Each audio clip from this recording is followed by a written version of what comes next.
Welcome to At the Beach. I'm Dan Montoya, Vice President of University Relations and Development here at Cal State Long Beach. Today's conversation focuses on supply chain systems, how they function, why they matter, and how they connect education, global trade, and emerging industries here in Long Beach. I'm so excited to be joined by Dr. Jessica Robinson from the College of Business, who teaches and researches supply chain management, and Frank Thompson, a Long Beach State alumnus and retired aerospace supply chain executive. Thank you both for being here today. Thank you. I want to ask the first question. How did each of you get into this field? I'll start. I actually got in it a little accidentally. I graduated from Cal State Long Beach with an undergrad in finance, was interviewing for finance jobs. I got called back for a new interview. I assumed it was a finance job. About a third of the way into the interview, I realized it was actually a procurement job. Oh, wow. So I guess I did well enough to get in, and I'm glad I did because it's a career that I think really benefited me in a lot of different ways outside of just being part of it. So it was, again, accidental, but I'm glad I got involved in it. That's great. Mine was a little unique and unheard of. Basically, I fell in love with logistics in my first class at 21, my first logistics class. And I knew that was my calling, and that's what I was going to do for the rest of my life. So That's great. a little bit different in that I knew right from the moment I heard logistics. What do people think supply chain really is versus what it actually is? I'll take this one. So I think, especially being in Long Beach, a lot of people will see the container ships, they'll see the port, they will see all those semis out on the 405, and they think that's supply chain management because it is very visible. That is actually logistics, right? The actual transportation, the flow of products and services through a supply chain, that is the logistics department. Right. Right. So what supply chain management actually is the integration of logistics department, the manufacturing department, accounting, IT, all of these different departments.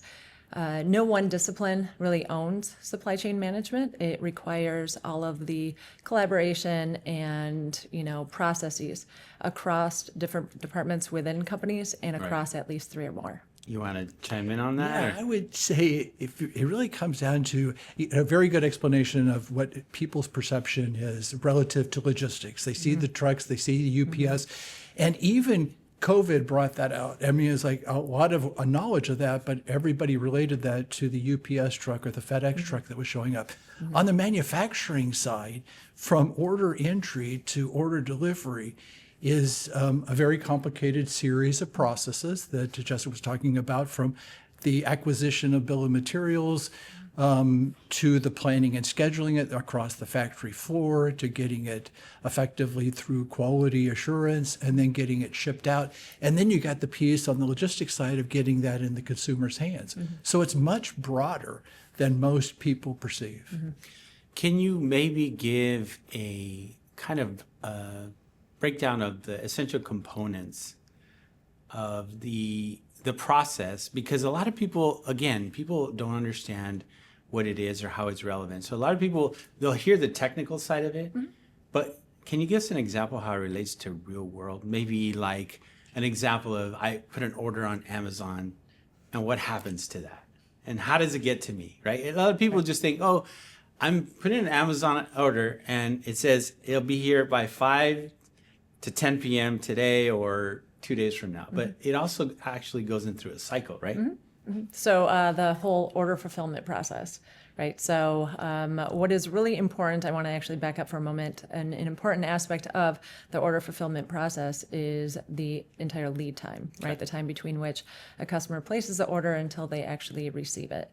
And that really is a proxy variable or a way that companies measure customer satisfaction, right? And so when customers from Amazon customers say, I want to purchase something online. When do they want it?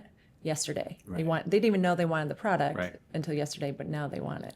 And so the order fulfillment process basically begins with just that order is placed. And from there, a whole series of pulling from the shelves to industrial packaging to creating the bill of lading and identifying, is it going to go direct or is it going to go through a different hub and spoke network of LTLs? So the process, I mean, how much time do you have Right. to really Right. talk about it? Yeah. It is much more complex than most people really understand. Yeah. I think that the Amazon model that was just described is an example of a build to forecast. Okay. So somebody assumed a certain demand. And then that demand is fulfilled into warehouse space to be able to make that delivery. So that's one way of doing it. And most companies do that. Everybody also talks about Toyota and that Toyota is very lean in their operations, but they still build to a forecast. Alternatively, there's a build to a custom order. That is where lead time is particularly important because you're not going to get that off the shelf tomorrow. Right. So you're going to have to wait on that lead time offset, which could be months. So that's the way I think people need to understand. If you want something custom made, you're going to have to wait a lead time to get it. Right. If you want a consumer off the shelf product, your expectation is same day delivery in today's environment. What first revealed how interconnected operations really are? Well, for me, it really gets into understanding that demand is not static. It's very dynamic. And that dynamic force actually creates a lot of chaos through the entire supply chain. Everybody assumes it's just you have infinite capacity, so whatever you need is going to be on the shelf. So I think understanding the relationship between how do you try to best manage supply to demand is a very difficult task, but very exciting. And you going back to the operations, what are common misconceptions about operational roles? I think a lot of people see operational roles as the people that put things together. Right. And so there is that part of the operation, the assembly of products. A lot of that can be outsourced. But if the principal ones from a manufacturing environment, you're going to have somebody that's going to be a master scheduler that's going to take that forecast and put it into your production system. You're going to have a material planner that then has to decide, okay, here's my bill of material that needs to be exploded out.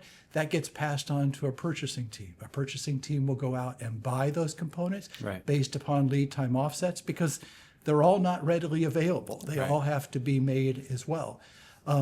Then you also have a supplier quality side of that stuff, working together with suppliers to make sure that you get the quality product you want.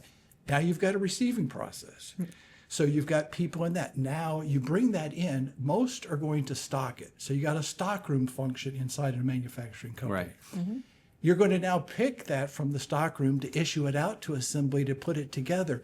So when we talk about lead time, that assembly of that product will probably take you a couple of days to maybe a couple of weeks at the extreme. Right. But that whole thing from order entry to delivery could take a year based upon a custom product. So most of that lead time is managed by the supply chain function in each of those roles: material planning, purchasing, receiving, supplier quality, Right. and then shipping. So that's what I don't think people really understand. There are very fulfilling jobs Right. in achieving a delivery of a product. Wow. So why do people typically only notice systems when they fail? I would say for consumers, the way that they notice something is failing in the supply chain is the supply chain is pretty much imploding in on itself. Working in industry for several years before I went back to school, we put out fires all the time. It was a daily thing where fires had to be put out. We were setting up expedites. I've had to put planes up in the air to ship parts, to ship pallets to Fairfax plants and things like that. And so that was very commonplace, but the consumer never sees that. Again, it's only when the supply chain is really imploding in on itself where the consumer notices the impact. Right. Yeah. Right. And it's only when the media picks it up, right? Yeah, And it's yeah. some kind of issue or problem. Right. And we were talking about the example of the pandemic, right? And oh, I remember placing an order at Macy's and like, oh, you're not gonna. It was in like in August. And like, you're not gonna get it till like April. And I'm like, well, can I just take a boat out there and just get it myself? But yeah, it's very critical. Absolutely. So, okay, so let's talk a little about the port of Long Beach, right? Expanding from concept to real application. Long Beach hosts one of the largest ports in the world, a working supply chain in motion. So I really, really wanted to bring this up because I think there's so much opportunity to build with the port and so many of the things we're doing. And we already have internships, we have great partnerships, but how do we continue to grow that? So what does a port illustrate about flow, coordination, and integration? Well, first of all, port operations, ocean port operations, are responsible for about 80% of flows of products in trade, right? So it's astronomical, very important driver of the entire economy. Right. Right. And so really a port is the interface between water and land when it comes to the flow of products.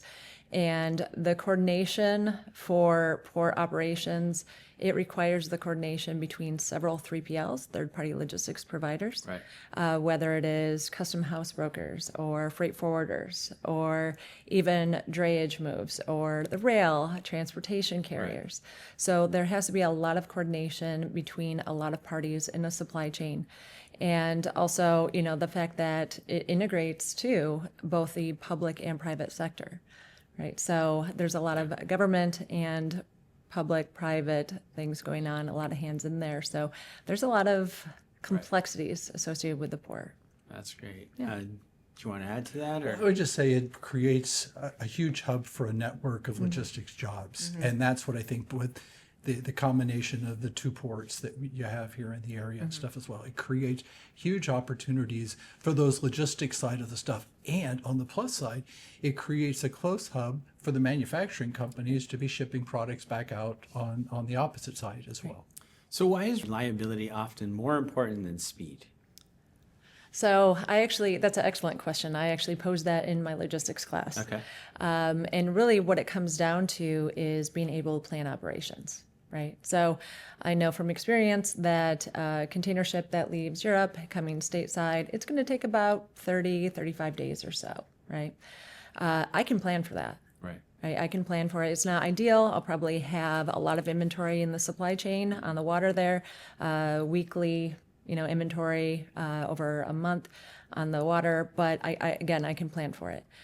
But if I don't know it's going to show up in 25 days or 35 days, how am I going to run my operations, right? How am I going to schedule my workers? Essentially, what's going to happen is I'm going to have to hold on to even more inventory, safety stock, right? And my costs go up. So I always pose that question, which of the two evils would you rather have, long lead time or variability in lead time? And students typically think about it and they come to the right answer of, the better of the two evils is long lead time. Yeah, well, that totally makes sense because in a way you're kind of having faith that it's going to show up, right? Otherwise it may not. Frank, this question is for you. Okay. What operational occurs when timing slips? Well, you're going to have two things. So when you mean timing slips, a requirement or a demand for something moves. Okay. Okay.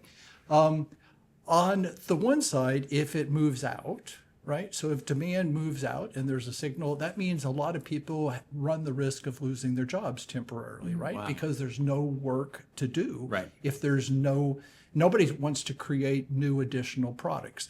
On the opposite side, if a schedule moves in, it creates that variability that we just talked about of reliability.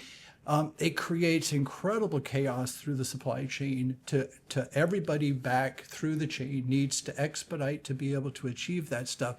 And it's that variability that creates not only waste that Dr. Robinson was talking about in carrying extra inventory to buffer that, but it creates incredible inefficiencies in your business that creates waste as well.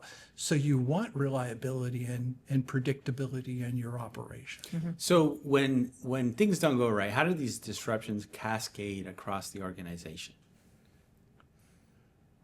Well, I think So I'll speak from a buyer's perspective. So the first thing a buyer is going to see from that is you're going to get a reschedule message from the planner that basically says, move this in or move this out. Okay. And in some cases, you're going to say, and this is where you're also trying to manage inventory. You might say, hey, I got products that is due in 2 weeks, but I don't need it for 2 months now. You call up the supplier and say, hey, don't ship that. Go, wait a minute. It's already in the shipping Right, department. right. It's going. Yeah. So it's going to create, now somebody has to own that inventory in the balance. So you're going to know that by a schedule change with some action item that's going to come out, that you're going to have to go move this. And it could be multiple tiers down the supply chain that you're going to have to try to reschedule those things. So I think that's the principal one that you're going to see in the operation is a reschedule message that's going to require a lot of action by a lot of people to achieve it. Right. So this question for both of you: what creates resilience in a large system? I think it gets into some degree of reliability and predictability in that. And I think that it gets back into when you're picking a supplier because a lot of times you're going to have options on which supplier you could pick on something, and you're going to not, everybody thinks it's going to be price. Right. But price as well as a reliable history is going to be more important. So you're going to want to factor that. So I think that's going to be the key that you're always trying to look at is how do you manage that unpredictability in the supply chain. Yeah, a lot of planning, right? Yeah, So, exactly. and really the success of being able to get back, running normal operations, how that is measured is really the time between disruption and when you're back up to normal. So you're really trying to shorten that time period. And that is really a way to measure how resilient you are in a supply chain.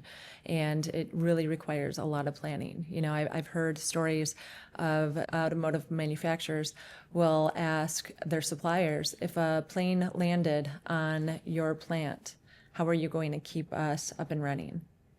And having that kind of question asked, and then you've got to plan for it, right? So there's a lot of contingency plans already set up.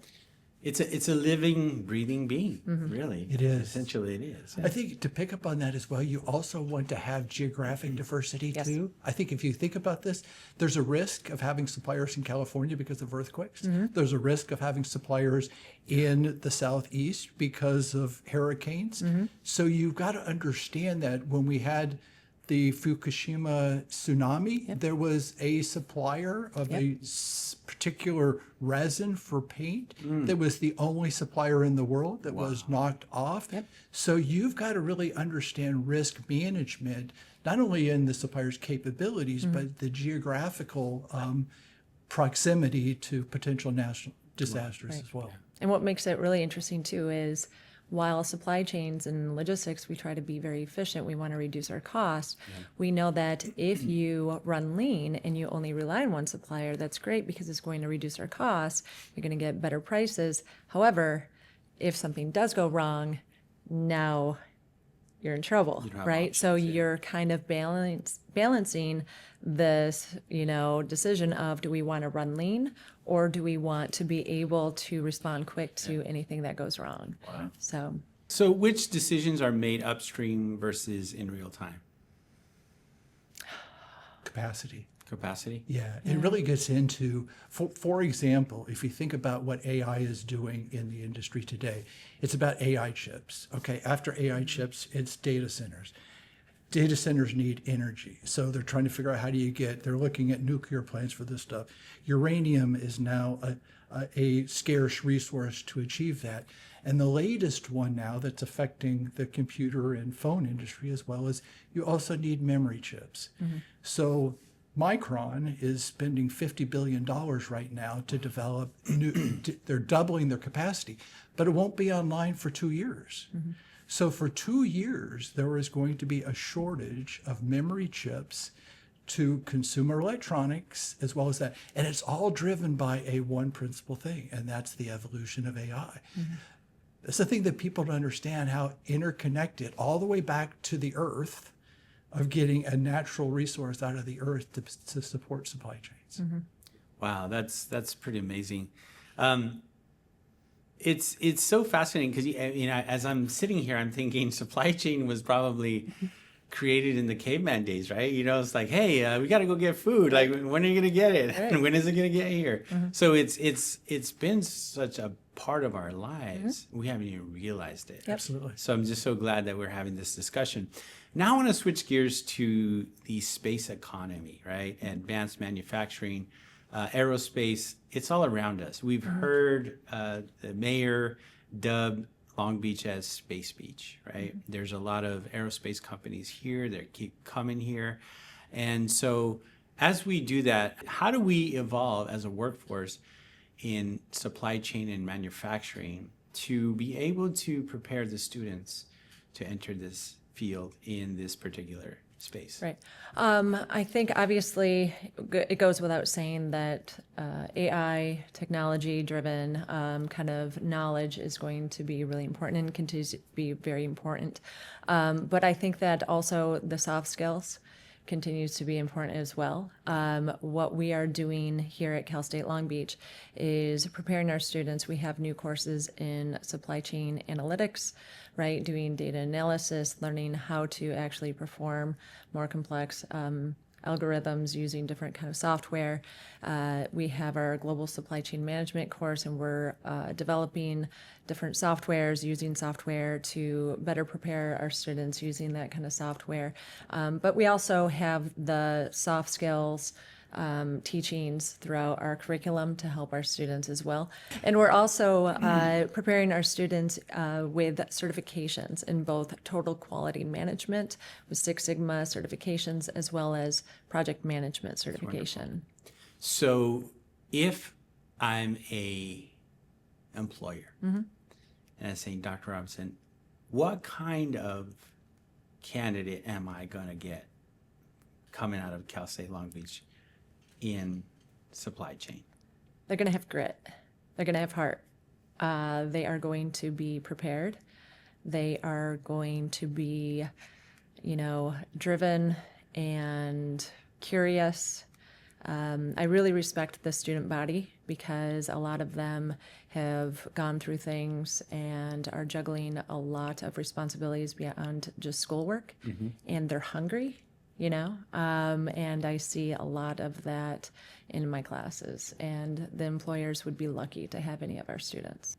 I would say a lot of employers say, to picking up on her point, is they're less entitled to a lot of other private universities and stuff as well. If they do have that grit, they're willing to get in there. Yep. They're used to not taking things for granted, that everything is going to happen for them. Supply chain isn't for everybody, right? What kind of mindset is required to jump into supply chain and really have those skills, those analytical skills, those skills to view it from the perspective that it requires? Well, it's getting a lot of attention now. The CEOs and the CFOs really understand the importance of it. So if you really want to affect the operational performance and efficiency and thus the profitability of the company, operations is the place to be. However, you've got to be resilient because can be very thankful, because as you run out of stuff off your shelves at the home, you're going to be short material all the time in the workplace. You got to be a good problem solver because the schedule is going to change. So you've got to have that ability to think on your feet. So that's why things like Dr. Robinson was talking about that will differentiate the school is program management skills, problem solving skills, Lean Six Sigma tools of taking a scientific approach to solving those things. That's your day. Your day is going to be doing your job and solving problems that are going to come up every day. I love that. So how does aerospace differ from other traditional production systems? I would say we're on a cusp of changing and maybe differentiating. Take commercial aviation and take traditional aerospace, a Lockheed Martin, a Boeing. Those aircraft are very long cycle businesses. You got billions of dollars that are spent on developing those new aircraft, they're going to be fielded for 25 years on the commercial side. So once you've got a product set, you're kind of locked into that for 25 years. You can lock down your supply chain. You can take care of a lot of that stuff. I think the evolution of Space Beach and the places that are coming, and we can look at Ukraine today as the lab environment of, they're constantly tweaking, constantly. The product life cycles on drones and some of the others, military arsenal is going to change dramatically and evolve. They're going to have much shorter product life cycles, just like consumer electronics. So there's that two parts. If you're on the cusp of new evolving military solutions versus long cycle aircraft, both commercial and military, kind of different. Long product life cycle versus the short product life cycle. Can I debunk some kind of myth real quick in Sure. saying that when a lot of times when people think of aerospace, they think defense, and it's all Commercial aviation. Right. I mean, every time you get in that plane to go someplace, whether it's a Boeing aircraft or an Airbus aircraft, Airbus has actually brought a lot of their supply chain from the U.S. because on a global competitiveness point of view, this is a lower cost place to be than a lot of Europe. So that supply chain for commercial aviation is very global, and it is very different than the military side of the stuff. So there is the commercial aviation and military aviation. okay. So while I'm sitting here, my son is actually studying engineering here at Cal State Long Beach, and I'm thinking, what do students need to know next? And I'm like, supply chain would be a good mix with an engineering degree, right? Because if you're working in engineering, you have to know that. You have to know the business side of it. So what other things should students be learning now? Obviously, they're learning supply chain, but what other skills should they be taking advantage of as they go through these courses, and how can they practice it on a regular basis? Well, I would humbly plug our minor in supply chain management first. So if your son does want to minor in supply chain I management, will tell them. that is a great option. Also, we have a lot of students in liberal arts, students who do fashion merchandising will minor in supply chain management as well. So we are welcoming to everybody. Okay. So quick plug there. He but did say he likes the fashion side, There the you music go. side. So there you go. See? There you go. You solved an issue for me. Problem love solver. it. I love it. We can help it. And so I would say for students, I highly recommend, you get so much knowledge from your classes, right? You got to show up, you got to put in the work. And we have recently redesigned the entire curriculum, right? So we are offering procurement, we are offering supply chain analytics, sustainable logistics management, global supply chain, did I say that already? Global supply chain management, operations planning and control, right? So we have a large array of different courses. What students really should be doing as well is getting internships. And actually what students will find is this upcoming fall, they will see that students can actually get an elective credit for earning an internship. So we will be having CBA 493, if I'm not mistaken, that is an internship course, and it will fulfill one of their electives. And I think that the balance between having real world experience as well as having the education background will help them a lot in becoming more competitive in the marketplace. Yeah. How should universities respond to the regional industry shifts? And I'm bringing this as you're an alumnus, you have been in the industry. Almost like saying if you were to start all over again, like what advice would you give to our students? Well, I would say the one advantage that I guess regionally and why I kind of got involved in the advisory board and stuff as well here, it's a tough place to recruit kids to. There's a huge manufacturing new opportunity here. Right. So it's a great place for companies to do the recruiting. I would say the kids today, and maybe I'll pivot a little bit onto the point that Jessica was making around curriculum. I would say two things in the business curriculum that you also want to make sure that you get something out of is on The accounting side, really understand balance sheet, income statements. No function probably affects those things more than supply chain does. Right. And program management, as we talked about as well. So those are already in the business school curriculum. But I would say manufacturing engineers could be great buyers. They to know the product that you're buying and understand the manufacturing processes, that turn those raw materials into a product can have a huge effect on their ability to be successful in buying it at a low cost, understanding what are the cost drivers in those components today, as opposed to just accepting a bid. So there's a lot of great opportunities for the students, but I think locally, regionally, there's a lot of huge opportunities with the new expansion of what's happening with Space Beach for the students. So why does it matter that Cal State Long Beach continue to teach, supply chain and logistics? What does it mean for students regionally and who are in Southern California or maybe want to branch out, in different parts of the United States or globally? Why does it matter that we are doing it? I think we are best positioned being Okay. in Cal State, being in Long Beach itself. We are outside of the largest port operations in the Northern Hemisphere, So we are well positioned to, when we're looking at the port, I think there's places on campus that you can actually see it.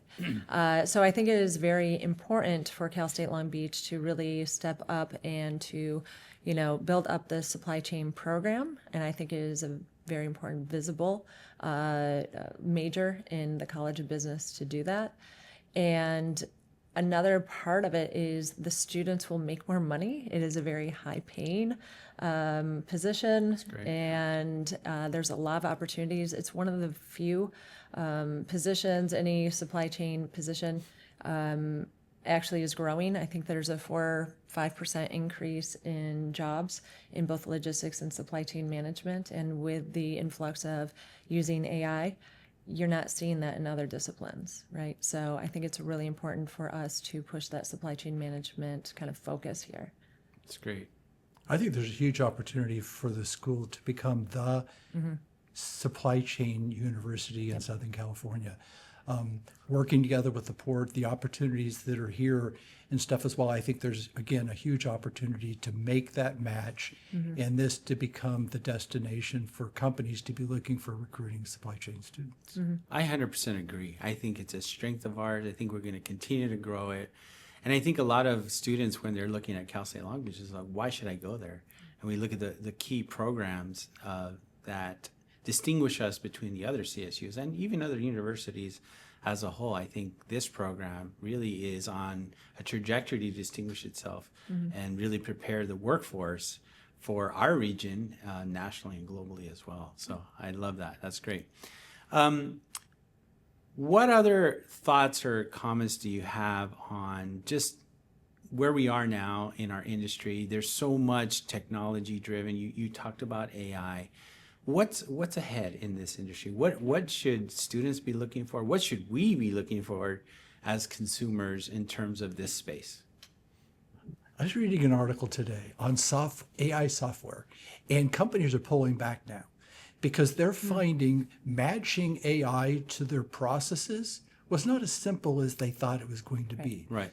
They're going to figure it out. So I would say for students coming out today, resilience is going to be important because I think every one of our processes will probably be simplified. However, I think the overall process of supply chain is going to be hard to replicate entirely through AI. So there's huge runway for that career, but you got to be ready for changes and stuff because it will evolve and change more so than it's happened in the last 30 years for sure. Right. What is the most unpredictable variable in supply chain? Demand. You think so? Demand.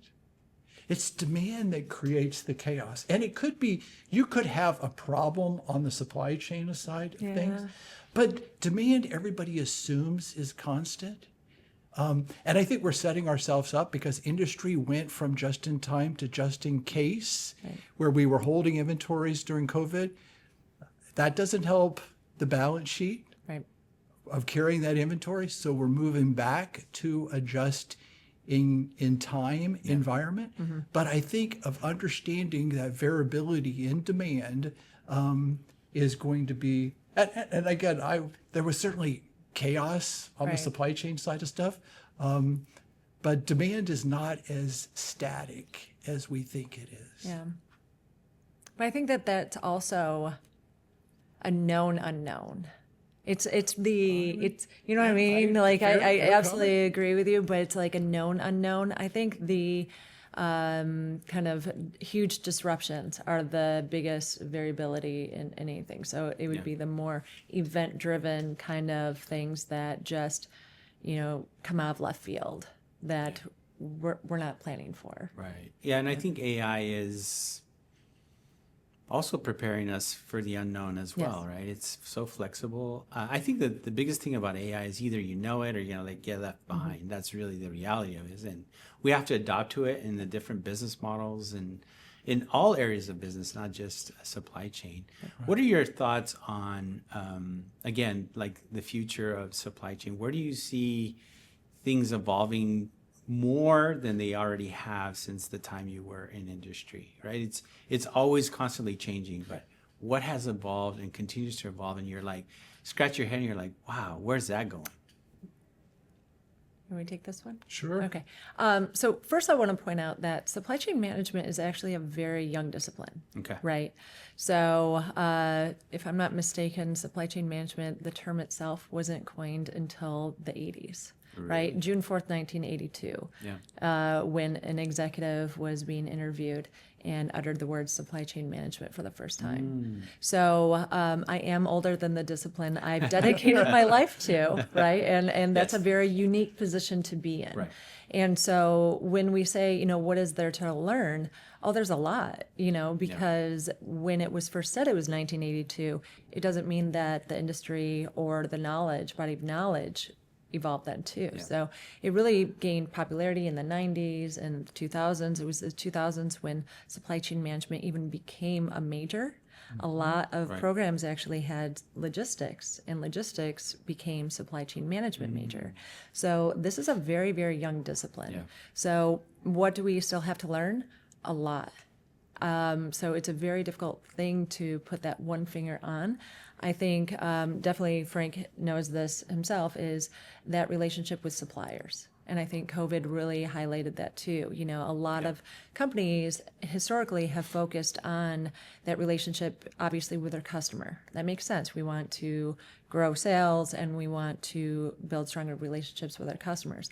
But equally important is building relationships with our suppliers, right? And that role of procurement and the ability to even bring products to our customers really relies on that relationship with our suppliers and that flow of material.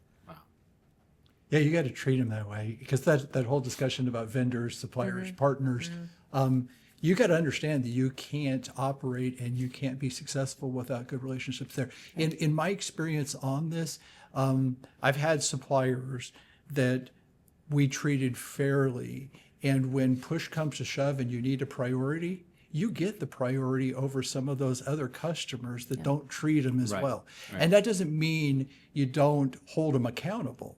It's just that if you treat your partners fairly, they're going to be there to support you when you have those movements in your things, and you're going to need expediting and get that stuff early. I think those are the soft skills you were talking about, right? Absolutely. Yeah, most definitely. Well, as we wrap up, is there anything else you want to share or really highlight in the work that you do, or in relation to the university, or maybe what just keeps you motivated to keep learning about this field and teaching and getting involved with the board? And thank you for that as an alum. We appreciate Absolutely. that. And thank you. And for those of you out there who are interested in volunteering, I'm sure they'll take more people to come along that board. Always looking for qualified That's candidates to join the advisory That's board. right. So, yeah. What keeps me motivated? The students, absolutely. Right. My passion for the discipline, as I said in the very beginning, I took my first logistics course and I fell in love with it. I knew that's what I wanted to do for the rest of my life. And really, I'm just living the dream, Good. Yeah. That's awesome. Well, awesome. We thank you so much for joining us. Thank you. And I thank you both because I mean it's so great to get to know you. But also thank you for the work that you do. We really appreciate you that you're preparing the future global leaders, really. And thank you for volunteering and also giving your knowledge to our students as well. I'm confident that our students will be able to walk out of here with the skills, knowledge, and abilities to make an impact in our world. So we thank you so much for that as well. Thank you. So we'd like to finish our podcast with a Go Beach on 3. So we'll do that. 1, 2, 3. Go Beach. Go Beach.